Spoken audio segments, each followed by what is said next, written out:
তাকবীর, উলামায়ে হক্কানি জিন্দাবাদ, জিন্দাবাদ, উলামায়ে দেওবন্দ জিন্দাবাদ, জিন্দাবাদ, জিন্দাবাদ, জিন্দাবাদ, উলামায়ে দেওবন্দ, উলামায়ে হক্কানি জিন্দাবাদ, জিন্দাবাদ, উলামায়ে দেওবন্দ জিন্দাবাদ, জিন্দাবাদ। লক্ষ্য করেন, যারা আল্লাহ মানে না, এটা কুত্তার থেকে খারাপ। কুত্তা মালিক চেনে, হে মালিক চেনে না। আপনার বাড়িতে এখন ঢুকবেন, বাড়িতে যখন কুকুর থাকে, আপনাকে দেখা মাত্র অভ্যর্থনা দেওয়ার জন্য, স্বাগতম জানাবার জন্য আপনার কাছে আসবে। এসে মাথা মতো করে পিছনে রাস্তার দিকে লক্ষ্য করবেন। আমি লক্ষ্য করে পেতেছি, আস্তে আস্তে নাড়ে। এটা ইংলিশ অর্থ হইল ওয়েলকাম, স্বাগতম, স্বাগতম, স্বাগতম। মালিক হয়েছে রে, মালিক হয়েছে। শীতের কারণে যদি আপনি কাপড় দিয়ে নাক মুখ ঘুরে ঢুকেন, একটা রাতের অন্ধকার, 2 নম্বর কুয়াশা, 3 নম্বর কাপড় দিয়ে ঘুরে দিতে, কুত্তা চিনতে পারে না। তখন বোঝার জন্য এটা মালিক না সু না আওয়াজ দেয়, এটার অর্থ হইল তুই গাড়া। মালিকে তখন জবাব দেয়, এক এইকের অর্থ কি? এইকের অর্থ হলো তুই আমার বাড়িতে থাকস, আমার ভাতের মাল খাস, আর আমারে কস আমি কেন? কুত্তা কই ইন্না লিল্লাহ, জানি মালিক। এমনি দেখবেন কাছে আইসা মাথা মারিয়া এবার লেজটা আসছে না, খুব স্পিডে নাড়ায়। এটার অর্থ হইল, এটা কি করেছে জানেন? আপনার বাড়ির থাকি আর আপনার ভাতের মাল খাই, আর আপনার এখন কেলা, এটা সাংঘাতিক বিয়া দিয়ে এসে, তাই আই এম সরি, আমি দুঃখিত, আমি দুঃখিত। এরকম কিছু না। একটা কুকুর তার মালিক চিনে, যে মানুষ গরু তার মালিক আল্লাহকে চিনে না, এই মানুষটা কুকুরের থেকে আরো নিকৃষ্ট। পৃথিবী এমনি হয় নাই, একজনে বানাইছেন। আচ্ছা তো এরকম না, অটোমেটিক হয়েছে। একজন নাস্তিক বলে মহাশূন্যে নাকি একটা গ্রহ ছিল, হঠাৎ করে তাদের শুদ্ধ ভাষায় বলে বিস্ফোরণ ঘটে গেছে। আমাদের দেশের সহজ ভাষায় ফুটে গেছে, এক টুকরার নিচে দিকে পড়ে গেছে, পৃথিবী হয়ে গেল। কেমন পাগলামি আল্লাহ। আজকের ইমামিলে কোন বক্তা যদি বলে ভাইরা আমার, এখানে একটা লোহার টুকরা ছিল, হঠাৎ করে ফুটে গেছে, এক টুকরা মাউথ পিস হয়েছে, এক টুকরা স্ট্যান্ড, এক টুকরা মেশিন, আর এক টুকরা বেলারি, আর এক টুকরা হরণ হয়ে হঠাৎ করে ভাইরা রে মা হয়ে গেছে। আপনার সবই এক ব্যক্তি বলবেন এই হুজুরটা করতে গেল, এটা তো মাথার তার ছিঁড়াইছে না।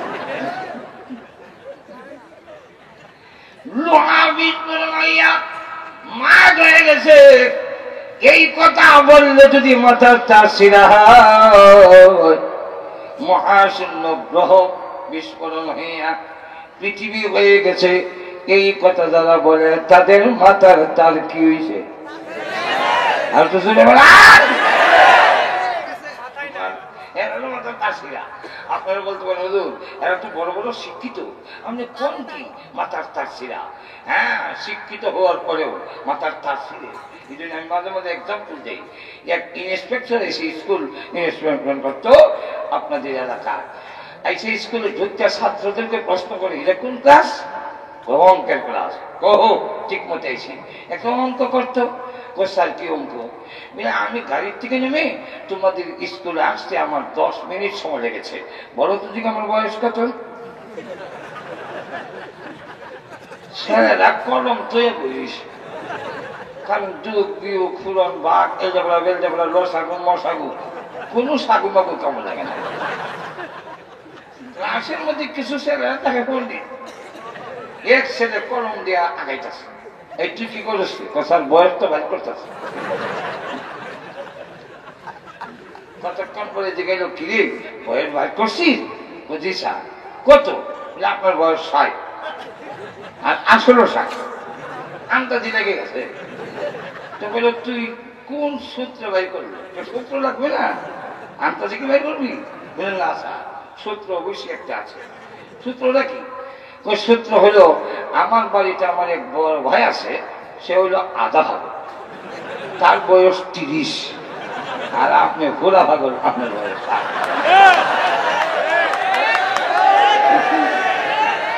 আধা ভাগলের বয়স যদি 30 হয়, ঘোড়া ভাগলের বয়স কত? নাস্তিকরা ঘোড়া ভাগল বলে। এই জন্য আমরা বলি এই দেশে শান্তি শৃঙ্খলার জন্য, আইন তো মানুষের শান্তি শৃঙ্খলার জন্য, আর তো ধরে বলেন না, আইন তো মানুষের জন্য।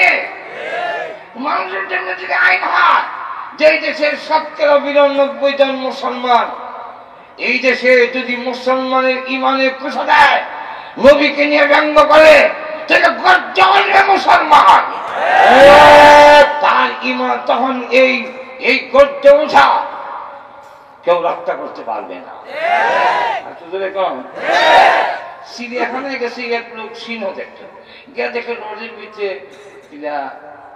সিংহ শুয়ে দিছে। তো সে কয়, শুনছি সিংহ নাকি মানুষ দেখলে হুঙ্কার দেয়, এটা কি ছাগল? হাতে একটা সাথী ছিল, ওইটা দিয়ে রডের চিবা দিয়া একটু খোসা দিছে। যেই মাত্র খোসা দিছে, সিংহ হুঙ্কার দিয়েছে। এখন জুতা সাথে হারাই দিছে। তো এখন ঠিক না? ঠিক তেমনি ভাবে মুমিন ইমানদারের ইমানে যদি কুশা দেওয়া হয়, তখন সিংহের মতো গর্জে ওঠে। এখন ঠিক না? ভালো করে বলেন, তাই বিশৃঙ্খলা দেখা দেবে। কারণ আমার নবীকে কেউ গালি দিলে আমি আমার জীবন দেওয়ার জন্য প্রস্তুত।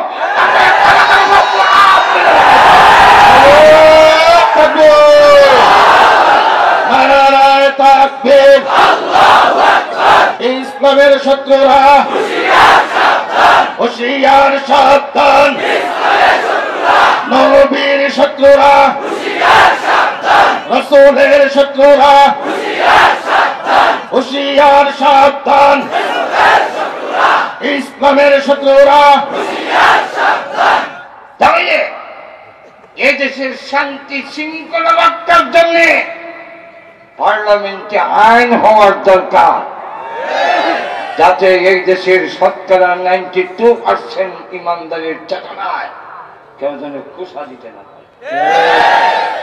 আল্লাহ এবং নবীকে নিয়ে কোন ধর্মে কেন যেন ভঙ্গ করতে না পারে। এই দাবি আমরা আগেও জানাইছি, এখনো জানাই, ভবিষ্যতে জানাইতে থাকবো। যতদিন পর্যন্ত পার্লামেন্টে আইন পাস না হবে, আমরা তো ভাই আপনারই সালাদ, এটার প্রতি কোনো লোভ নাই। মন্ত্রী হন, এমপি হন, সারা জিন্দিগি টাইম আমাদের অসুবিধা কি? আমরা তো এমপি মন্ত্রী হওয়ার কোনো লোভ নাই, কারণ মন্ত্রীর থেকে তো এমনি ভালো অবস্থানে আছে। এরকম একটা মাহফিল একটা সময় মন্ত্রী এলে থাকবে নাকি? এরপরে আমরা আধা মাইল দূর থেকে আগমন, স্বাগতম, শুভেচ্ছা, স্বাগতম, লাল গোলাপ, কাটা গোলাপ যা আছে সব দিয়ে 1 পয়সাও আমার দিতে হয় নাই। এরপরে আবার কত রাতের মাছ দেখা হইল আজকাল, এখন ঠিক না? কত মজাদার খাবার খাইল, কত আদর। আবার যাইবার সময় পকেটে কিছু দেয়, ফিটের মধ্যে 3টা মরও দেয়। হুজুর কিছু দিতাম না, আমরা বইলা দেওয়া যাই না, গতবার থেকে এবার ভালো কিছু কোন লোক আমরা নাই। এখানে গিয়ে কি করব? কিন্তু আমাদের কথা হইল, আমাদের ইমানে যেন কেউ খোসা দিতে না পারে। পার্লামেন্টে আইন করুন, আরো জোরে বলে, আরো জোরে। আচ্ছা যাক, ১ম নম্বর শর্ত আগে কইছি, একটা ৬০ দিন লাগবে, ৬০টা শর্ত বলেছে। নম্বর 1, ১ নম্বর, من يطع الله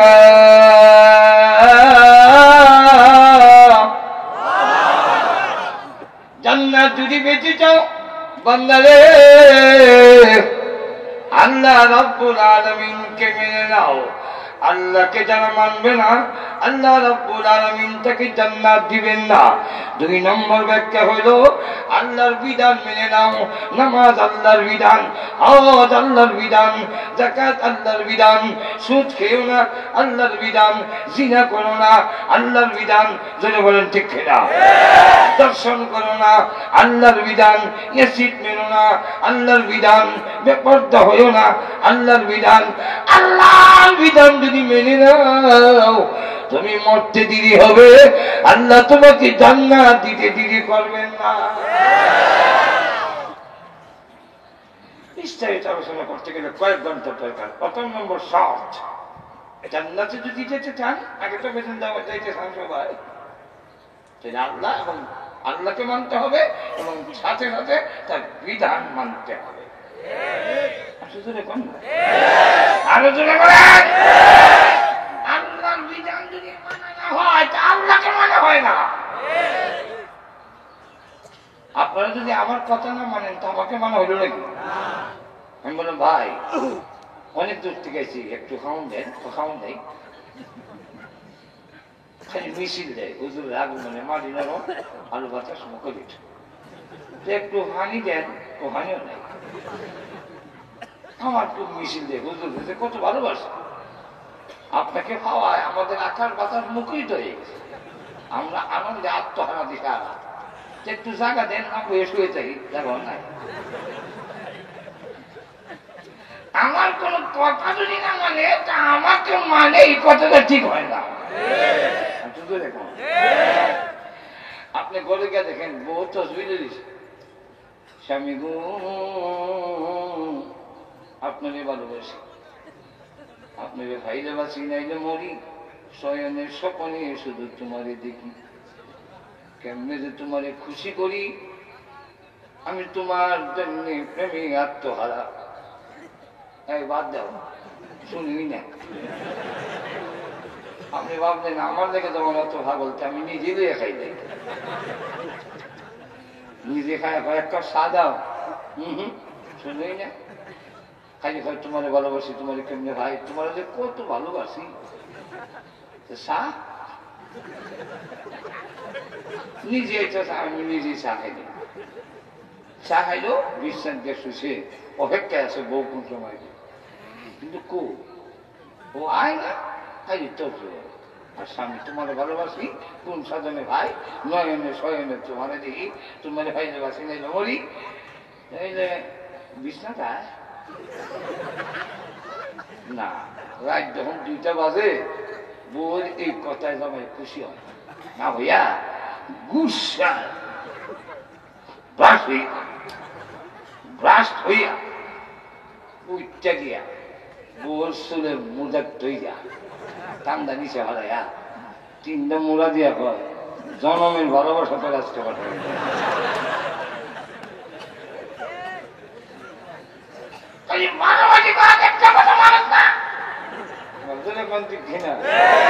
ঠিক তুমি হবে আল্লাহর কথা তারা মানে না, রসুলের কথা তারা মানে না, আর মিছিল দেয় নবী গো আপনাকে ভালোবাসি কোন সাধনে ভাই।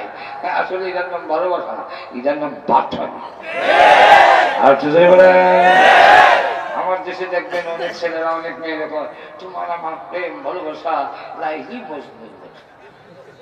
আমি ভাবলাম কেমন দুটাবাস, তোমার আমার ভালোবাসা সিঁড়ি ভরে হাতের মতো, তোমার আমার ভালোবাসা ইউসুফ জুলেখার মতো, তোমার ভালোবাসি না যে বলি ওইটা গাড়ি চলে করে বলে দেবো। তুমি দেখো তোমার সামনে তো আসতে পারবো না, পর্দার ব্যাপার সেবার, আর আমার গার্জেনে জানলে তোমারও মাথা ভাঙবো, আমার ঠেক ভাঙবো। এর থেকে তুমি বিয়ার প্রস্তাব দিয়ে দাও, আমার লেগে যখন অত ভাবো কি করুন প্রস্তাব দাও। এই সময় হ্যাঁ কয় আমার বড় ভাই এখনো বিয়া করছে না, সিরিয়াল আমার এখনো আইছে না, চাকরি নকরিও হয়েছে না, যে কেমনে যে তোমার দায়িত্ব নেই। তাহলে অত্যন্ত কি করছে, তাহলে বোঝা যায় এটার মতলব খারাপ। দায়িত্ব নিত না, মজা মারত। নবীর নামে মিছিল দেয়, নবীর তরিকা গ্রহণ করে না, এরা নবীর মাধ্যমে মতলব খারাপ, নবীর তরিকা গ্রহণ করতো না, জিলাপি রসগোল্লা খাইত।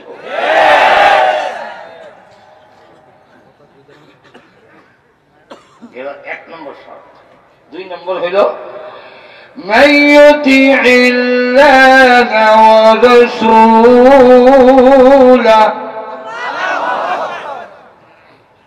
বিশ্ব নবীর কাছে আল্লাহর হুকুম মানলেই হবে না। 2 নম্বর শর্ত, জান্নাতে দিতে হলে বিশ্ব নবীর আদর্শকে অনুসরণ করতে হবে। রাসূলের অনুসরণ কেন করবো? এই দিকে বলতে গেল অনেক লম্বা হবে, কয়েক ঘন্টা লাগবে, রাখলাম, লম্বা করবো না আজকে। আরো 2টা বাকি আছে, বলবো না? অসুবিধা হইতেছে? অসুবিধা আমার জন্য সুবিধা,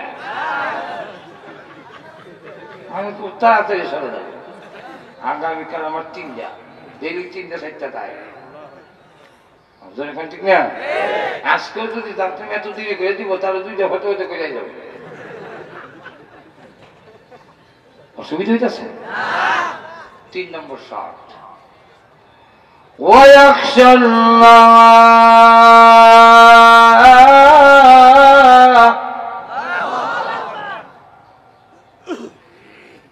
একটা হইল আল্লাহর ভয় গুনাহ করার পরে, আর একটা হইল আল্লাহর ভয় গুনাহ করার আগে।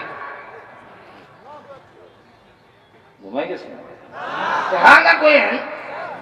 একটা আল্লাহর ভয় গুনাহ করার আগে, আরেকটা গুনাহ করার পরে। গুনাহ করার পরে যে ভয়, এটার নাম খাশিয়াতুল্লাহ। আর গুনাহ করার পর আগে যেটা ভয়, গুনাহ করার আগে যে ভয়টা, এই ভয়টার নাম তাকওয়া। আমরা যে গুনাহ করবো এটা আল্লাহ জানেনি। আল্লাহ রাব্বুল আলামিন জানায় দিয়েছেন, সাহাবায়ে কেরাম গুনাহ করেছিল, সাহাবীরা নিষ্পাপ নয়, কিন্তু আল্লাহর কসম করে বলি, একজন সাহাবীও গুনাহ করা অবস্থায় মৃত্যু হয়নি, গুনাহ নিয়ে একজনও মরেন নাই। এই কারণে একজন সাহাবীকে আল্লাহ জাহান্নামে দিবেন না, কারণ তওবা করার কারণে জিন্দেগির গুনাহ মাফ হয়ে গেছে। তাই আল্লাহ রাব্বুল আলামিন বলেন, বান্দা-বান্দি গুনাহ করবি, আমি আল্লাহ জানি। আমার 99 নামের মধ্যে এক নাম আমি রেখে দিয়েছি গফুর, মাফ করনেওয়ালা। আর যখন নাকি জাহান্নামের আগুনের বয়ে কাঁদবে, আর গুনাহ করবো না, যা করছি আমি লজ্জিত, আমি শর্মিন্দা, আমাকে মাফ করে দাও। আল্লাহ নবী বলেন, ছোট্ট বাচ্চা কাঁদে, মা যেইভাবে টান দিয়া কুলে উঠাইয়া তার আঁচল দিয়া বাচ্চার চোখের পানিগুলো মুছে দেয়, আল্লাহ তার গুনাহগার বান্দা বান্দি তওবা করলে টান দিয়া তার রহমতের কুলে উঠাইয়া নিজ হাতে তার চোখের পানিগুলো মুছে দেয়। শুধু মুছে দেয় তা না, আল্লাহ পানিগুলো কুদরতি ট্যাঙ্কির মধ্যে জমা করে রাখে।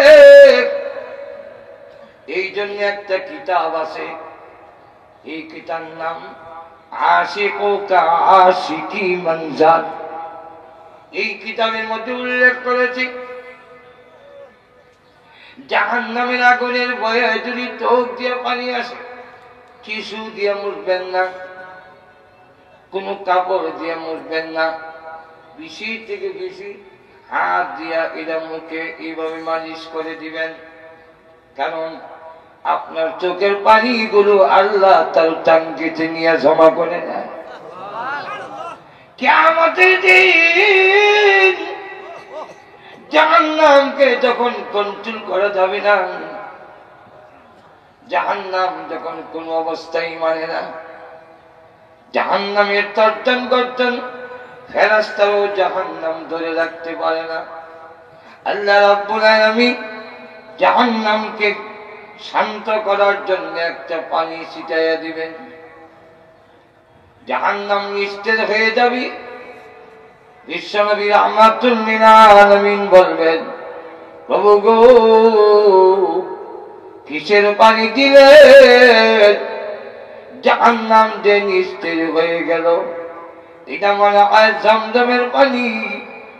আল্লাহ বলবেন, হ্যাঁ গো নবী, জমজমের পানি নয় প্রভু, এটা মনে হয় হাউজে কাউসারের পানি। আল্লাহ বলবেন, না গো নবী, এটা হাউজে কাউসারের পানি না। হ্যাঁ রব্বুল আলামিন কোন পানি দিলেন যেই পানির কারণে জাহান্নাম নিস্তেজ হয়ে গেল? আল্লাহ তখন ডাক দিয়ে বলবেন, ওগো বিশ্ব নবী, এটা জমজমের পানি নয়, হাউজে কাউসারের পানি নয়, এটা হলো আমার গুনাহগার বান্দা বান্দির চোখের পানি। জাহান্নামের আগুনে বয়ে দেখতাম তো, ওই পানিগুলো আমি এখন জাহান্নামের উপরে ছিটাইয়া দিয়েছি। গুনাহগারের চোখের পানি জাহান্নামের আগুন নির্বাপিত করে ফেলে, তাহলে তার পানির চোখের পানি হওয়ার কথা। আল্লাহ বলেন ৩ নম্বর শর্ত, যদি গুনাহ করে থাকে তওবা করো।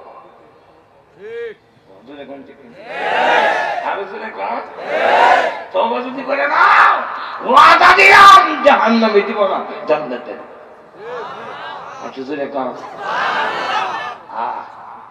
সাহাবীদের অনেক করুণ টাইম, একটা বলবো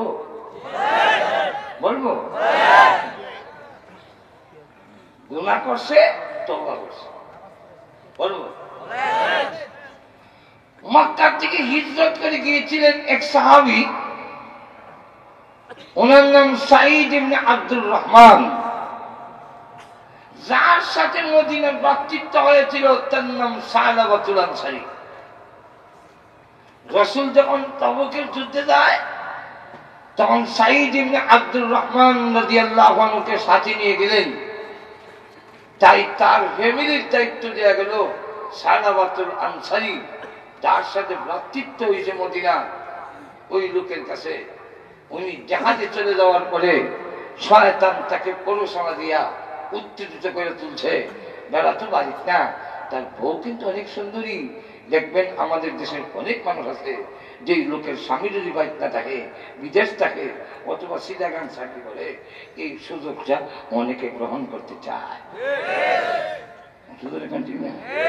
শয়তান উত্তেজিত করে, শয়তান বলতেছে যে ওনার স্ত্রী বড় সুন্দরী। এইভাবে উত্তেজিত করার পরে উনি আস্তে করে ফাঁক রুমে কিচেনের মধ্যে ঢুকিয়া ওই মহিলার হাত ধরছে, টান দিস আনার জন্য। মহিলা তখন বুঝতে পারি নাই, খেয়াল লেগে জানে এ ঢুকছে কেন।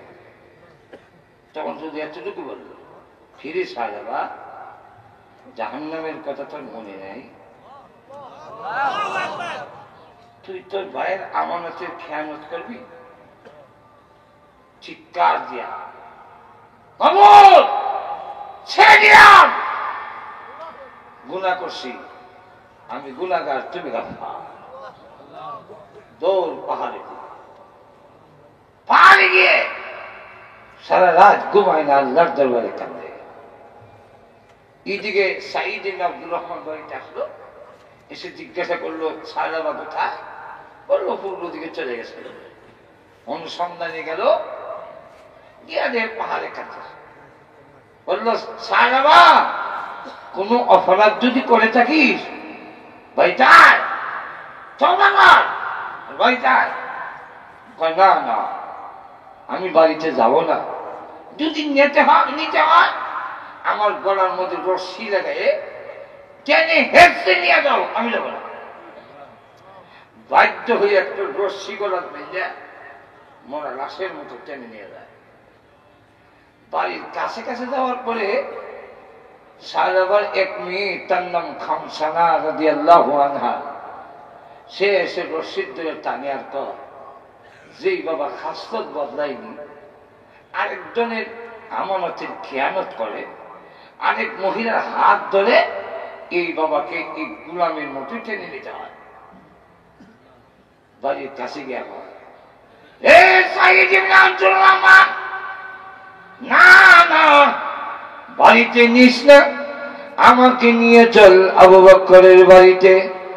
আমি আবু বকরকে জিজ্ঞাসা করব আমার মতো গুনাহগার যদি তওবা করে আল্লাহ মাফ দিবে কিনা। সাইদ ইবনে আব্দুর রহমান বাধ্য হইয়া নিয়ে গেলেন আবু বকর সিদ্দিকের বাড়িতে। ঘটনা যখন খুলে বলল, আমি সাইদের স্ত্রীর হাত ধরেছিলাম, আল্লাহ কি আমারে মাফ দিবেন, আমি তওবা করতে চাই। আবু বকর সিদ্দিক বলেন, সাইদাবা রে, আল্লাহ মাফ দিবেন কিনা আমি জানি না, বের হয়ে যাও। তিনি তখন বের হয়ে কয়, রে সাইদ, আবু বকর সিদ্দিক আমাকে বিদায় করতে পারে, আমি নিরাশ হতে পারি না। চার উমরের দরবারে, উমরের কাছে যাই। উমরের কাছে গিয়ে ঘটনা খুলে বললেন। তিনিও বললেন, রে সাইদাবা, মাফ দিবেন কি দিবেন কিনা আমি জানি না, আমার বাড়ির থেকে তুমি বের হয়ে যাও। তিনিও বের হয়ে গেলেন। রাস্তায় গিয়ে বলেন, আরে সাইদাবা, আরে সাইদ, আমাকে নিয়ে চল আলীর দরবারে। আলী মদিনার বড় আলেম, আমার মনে হয় আলী আমাকে বিদায় করবে না, চলো যাই। গেলেন আলীর দরবারে। আলী রাদিয়াল্লাহু আনহু ঘটনা শুনে তিনিও বিদায় করে দিলেন, আল্লাহ মাফ দিবেন কিনা আমি জানি না, চলে যাও। তখন তিনি ব্যস্ত হইয়া দেখে বলেন, সাইদ, আমি চেয়েছিলাম রাহমাতুল লিল আলামিনকে জানাবো না, নবীকে শোনাবো না, লজ্জার কথা আমার নবীর সামনে কেমনে কই। এখন তো দেখা যায় আবু বকর আমাকে স্থান দেয় না, উমর দিল না, আলী দিল না, চল নবীজির দরবারে যাই। নবী রাহমাতুল লিল আলামিন, নবী হয়তো বিদায় দিবেন না। নবীজির কাছে ঘটনা যখন খুলে বলল, আল্লাহ নবী বলেন, রে সাইবা, আমানতের খিয়ানত করেছো, বিশ্বাসঘাতকতা করেছো, আরেকজনের স্ত্রী হাত ধরেছ, সুতরাং যাও, মাফ দিবি কিনা আমি জানি না, আমার এখান থেকে বের হয়ে যাও। সাইদ ইবনে সালাবাতুল আনসারী রাস্তায় গিয়ে বলে, সাইদ রে, ছেড়ে দে, আমি আর বাড়িতে যাব না। ঘুরে ঘুরে দেখেছি কেউ আমাদের দেখা যায় না, এতে বোঝা যায় আকাশের নিচে জমিনের উপরে আমার চাইতেও বড় গুনাহগার কেউ নাই, ছেড়ে দে। তখন সাইদ রশ্মি ছেড়ে দিয়েছে। মেয়ে রশ্মি ছেড়ে দিয়ে কয়, আল্লাহ, ঘুরে ঘুরে দেখেছি সাহাবীরা তোমার প্রতি নারাজ, আল্লাহর নবী তোমার প্রতি নারাজ। আমি যতদিন পর্যন্ত নবীজি তোমার প্রতি খুশি না হবে, সাহাবীরা খুশি না হবে, আল্লাহর শপথ করে বলি, তোমার মতো লোককে কোনোদিন বাবা বলে থাকবো না। মেয়েও যখন ঘৃণা করে, আল্লাহর দরবারে কান্দে, আর পাহাড়ের দিকে আবার চলে গেছে, যায় আর কয়, প্রভু, আবু বকর বিদায় করে দিয়েছে, ওমরের দরবারে যেতে পেরেছি, ওমর বিদায় করার পরে আলীর দরবারে যেতে পেরেছি, আলী বিদায় করার পরে রাসূলের কাছে যেতে পেরেছি, রাসূল বিদায় করার পরে তোমার দরবারে হাজির হয়েছি, তুমিও যদি বিদায় করে দাও গো, এই গোলাম যাওয়ার মতো আর কোনো জায়গা নাই, মেহেরবানি করে মাফ করে দাও। আবার যখন পাহাড়ে গিয়া কান্না শুরু করে দিয়েছে, আল্লাহ রাব্বুল আলামিন পাঠাইলেন জিবরাইলকে, জিবরাইল যাও আমার নবীর কাছে গিয়া বলো, মানুষের মাখলুকের মালিক কি উনি না আমি? রাসূল বলেন, হ্যাঁ। আল্লাহ বলেন, সমস্ত মাখলুকের মালিক। তাহলে সায়লাবে কেন বিদায় করে দিলেন? জান সায়লাবাকে জানাইয়া দেন, এই মুহূর্তে মহান আল্লাহ তার জিন্দেগির গুনাহ মাফ করে দিয়েছে। রাসূল বলেন, আবু বকর তাকে নিয়ে আসো। হযরত ওমর দাঁড়িয়ে কয়, ইয়া রাসূলুল্লাহ, আমার কাছে এসেছিল, আমিও বিদায় করেছি, আমাকে অনুমতি দেন, আমি যাই।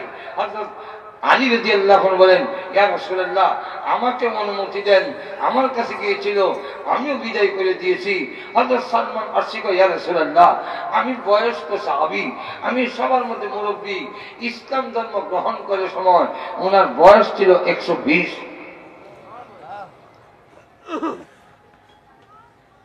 উনি বলেন ইয়া রাসূলুল্লাহ আমাকে অনুমতি দিন আমি যাই, হয়তো আমার কথা রাখতে পারে। এই চারজন দুই দিকে বের হয়ে গেলেন। হযরত আবু বকর সিদ্দিক আর ওমর একদিকে গেলেন, গিয়া দেখেন লোকেরা ক্ষেত খামারে কাজ করে। জিজ্ঞাসা করে তোমাদের এই এলাকায় সায়লাবা নামে কোন লোক কি দেখেছো যে জাহান্নামের আগুনের ভয়ে কান্দে? এলাকার লোকেরা কয় সায়লাবা কোন লোক চিনি না, আমাদের এলাকার এমন নামে কোন লোক নাই। তবে ওই পাহাড়ের ভিতরে গভীর রাত্রে যার গুনগুনি কান্নার আওয়াজে আমাদের ঘুম ভেঙে যায়, মনে হয় তোমাদের সেই লোকটা হতে পারে, একটু খবর নিয়ে দেখো। তখন আবু বকর সিদ্দিক বলেন, হে ওমর, যেই লোকটা রাত ঘুমায় না, জাহান্নামের আগুনের ভয়ে কান্দে, এটা মনে হয় সায়লাবা হবে। চলো যাই। গভীর রাত্রে গিয়ে দেখে ঠিকই সাজদা দিয়ে কাঁদতেছে আল্লাহ। বস্তির লোকেরা ঘুমায়, নাক ডাকানির আওয়াজ শোনা যায়, ওই যে গাছের ডালে পাখি ঘুমায়, জঙ্গলের প্রাণী ঘুমায়, তোমার এই গুলাম ঘুমায় না, জাহান্নামের আগুনের ভয়ে। আল্লাহ তুমি মাফ করে দাও। এইভাবে যখন কাঁদতেছেন আবু বকর সিদ্দিক বলেন সায়লাবা ওঠ, মাথা উঠা, তোকে নেওয়ার জন্য হাজির হয়েছি। সাজদাতে কি কয়, অন্ধকারে রূপ দেখা যায় না, আওয়াজে বললাম তুমি আবু বকর।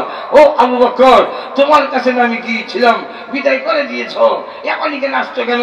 তোমার কথা যাবো না যতদিন আল্লাহ আমাদের মাফ না দিবেন।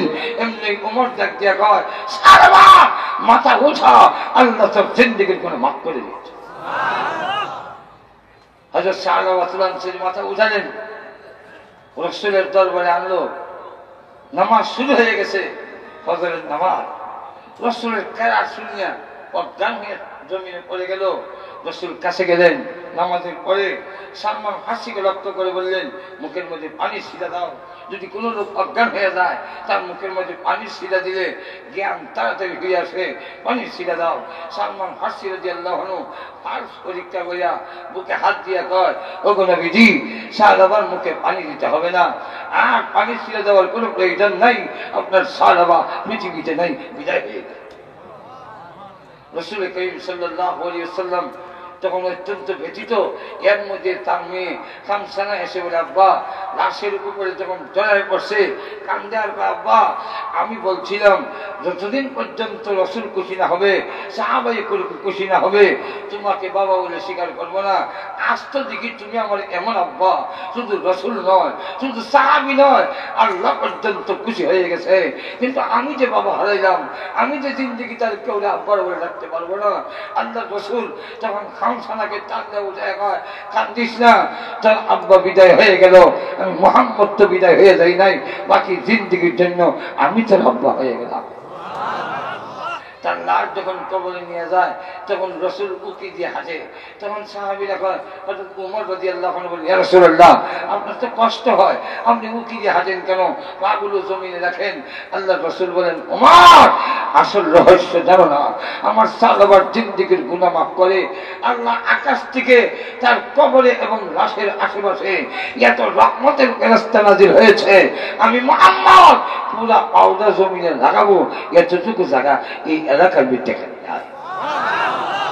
তাই আল্লাহ বলেন, যদি 3 নম্বর শর্ত পালন করো, তুমি তওবা করে নাও। 4 নম্বরটা হলো ওয়াত্তাকিহি, যখন কোন গুনাহ সামনে আসে, যখন নাকি যুবকরা কইলো আরেকটা মেয়ে আই লাভ ইউ, তোমার আমি ভালোবাসি, যুবক ছেলেটা কয় আমারও চাহিদা ছিল আই লাভ ইউ টু কওয়ার, কিন্তু কইতারলাম না, ইন্না খাফুল্লাহ, আমি আল্লাহর ডরাই, কিয়ামতের মধ্যে আল্লাহর আদালতে জবাব দিতে হবে। আল্লাহ বলেন, আল্লাহর রাসূল হাদিস জানাইছেন, এই যুবককে কিয়ামতের দিন আল্লাহ ডাক দিয়ে বলবে, আমার আরশের নিচে তোমার জায়গা দিলাম। সর্দার সাহেব, চাচা, এখানে কালকে একটা বৈঠক আছে, বিচার আছে, সালিশ আছে, আমার নামে একটা কেস চলবে, যে চাচা 5,000 টাকা দিলাম, যেভাবেই হোক একটা কয়েন দেখাই দিয়ে। চাচা হয়, ঠিক মতো টাকাটা দিছ, বলে সব নাই, তোর চাচি কইছে কাপড় নাই, তারপরে বাচ্চারা ওই পরীক্ষার ফিস দিতে হবে, এই সমস্যা রে বাবা, এর মধ্যে টাকাটা খুব দরকার, কিন্তু ইন্না খাফুল্লাহ, আমি আল্লাহর ডরাই, বাবা তোর টাকাটা লয়ে যায়, আমি পারতাম না। আল্লাহ রাসূল বলেন, কিয়ামতের দিন ওই সর্দার, ওই বিচারক হয়ে আল্লাহ ডাক দিয়ে বলবো, আমার আরশের প্যান্ডেলের নিচে তোমার জায়গা। এই 4টা শর্ত পালন করতে পারলে আল্লাহ জান্নাত দিবেন। আল্লাহ পাক আমাদের সকলকে তৌফিক দান করুন। সকলে বলুন আমিন।